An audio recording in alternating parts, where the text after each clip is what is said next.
ಸಿದ್ದರಾಮಯ್ಯ ರಾಜೀನಾಮೆಗೆ ಕ್ಷಣಗಣನೆ ಆರಂಭ ಆಗಿದೆ. ದಸರಾ ಮುಗಿತಾ ಇದ್ದಂತೆ ಸಿಎಂ ಸ್ಥಾನಕ್ಕೆ ರಾಜೀನಾಮೆಯನ್ನ ನೀಡ್ತಾರೆ ಅನ್ನುವಂತ ಸ್ಫೋಟಕ ಹೇಳಿಕೆಯನ್ನ ಬಿಜೆಪಿ ರಾಜ್ಯಾಧ್ಯಕ್ಷ ವಿಜೇಂದ್ರ ಸ್ಫೋಟಕ ಹೇಳಿಕೆಯನ್ನ ನೀಡಿದ್ದಾರೆ. ಸಿದ್ದರಾಮಯ್ಯ ಅವರ ರಾಜೀನಾಮೆಗೆ ಕ್ಷಣಗಣನೆ ಈಗಾಗಲೇ ಆರಂಭ ಆಗಿದೆ.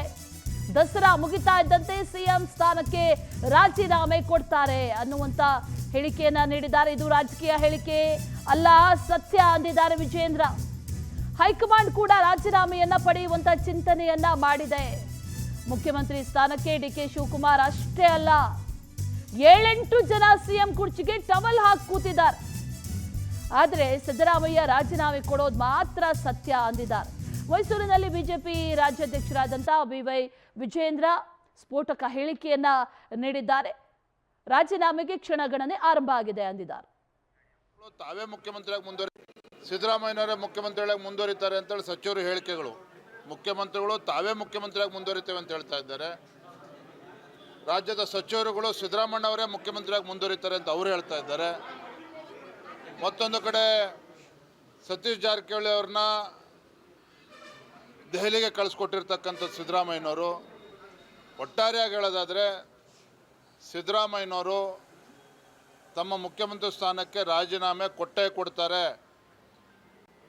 ಯಾವಾಗ ನಮ್ಮ ಪಾದಯಾತ್ರೆಯಲ್ಲಿ ಸಮಾರೋಪ ಆಯಿತು ಮೈಸೂರಿನಲ್ಲಿ, ಅಲ್ಲಿಂದನೇ ಕ್ಷಣಗಣನೆ ಶುರುವಾಗಿದೆ.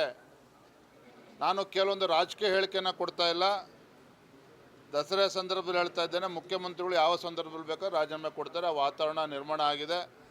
ಸಿದ್ದರಾಮಯ್ಯ ಬಿವೈ ವಿಜೇಂದ್ರ ಸ್ಟೇಟ್ಮೆಂಟ್ ಅನ್ನ ಗಮನಿಸ್ತಾ ಇದ್ವಿ. ಅನೇಕ ಶಾಸಕರಾಗಿರ್ಬೋದು, ಎಲ್ಲರೂ ಕೂಡ ಕಾಂಗ್ರೆಸ್ನಲ್ಲಿ ಯಾವುದೇ ಕಾರಣಕ್ಕೂ ಸಿಎಂ ಬದಲಾವಣೆ ಇಲ್ಲ, 5 ವರ್ಷ ಸಿಎಂ ಸಿದ್ದರಾಮಯ್ಯನವರೇ ಅಂತ ಹೇಳ್ತಾ ಇದ್ರು ಕೂಡ ತೆರೆಮರೆಯಲ್ಲಿ ಒಂದಷ್ಟು ಕಸರತ್ತು ಆರಂಭ ಆಗಿದೆ, ನಡೀತಾ ಇದೆ. ಖಂಡಿತವಾಗ್ಲೂ ಕೂಡ ದಸರಾ ಮುಗಿತಾ ಇದ್ದಂತೆ ಸಿಎಂ ಸ್ಥಾನಕ್ಕೆ ರಾಜೀನಾಮೆಯನ್ನ ನೀಡ್ತಾರೆ ಅನ್ನುವಂಥ ಹೇಳಿಕೆಯನ್ನ ವಿಜೇಂದ್ರ ಅವರು ನೀಡಿರೋದು. ಹೈಕಮಾಂಡ್ ಕೂಡ ರಾಜೀನಾಮೆಯನ್ನ ಪಡೆಯುವಂತ ಚಿಂತನೆಯನ್ನ ಮಾಡಿದೆ ಅನ್ನುವಂಥ ಮಾತನ್ನ ಕೂಡ ಬಿವೈ ವಿಜೇಂದ್ರ ಹೇಳಿದ್ದಾರೆ. ಇದು ಕೇವಲ ರಾಜಕೀಯವಾಗಿ ಹೇಳಿಕೆ ನೀಡ್ತಾ ಇರೋದಲ್ಲ, ಇದೇ ಸತ್ಯ, ಈ ರೀತಿಯಾಗಿ ನಡೆಯುತ್ತೆ ಅನ್ನುವಂಥ ಮಾತನ್ನ ವಿಜೇಂದ್ರ ಹೇಳಿದ್ದಾರೆ.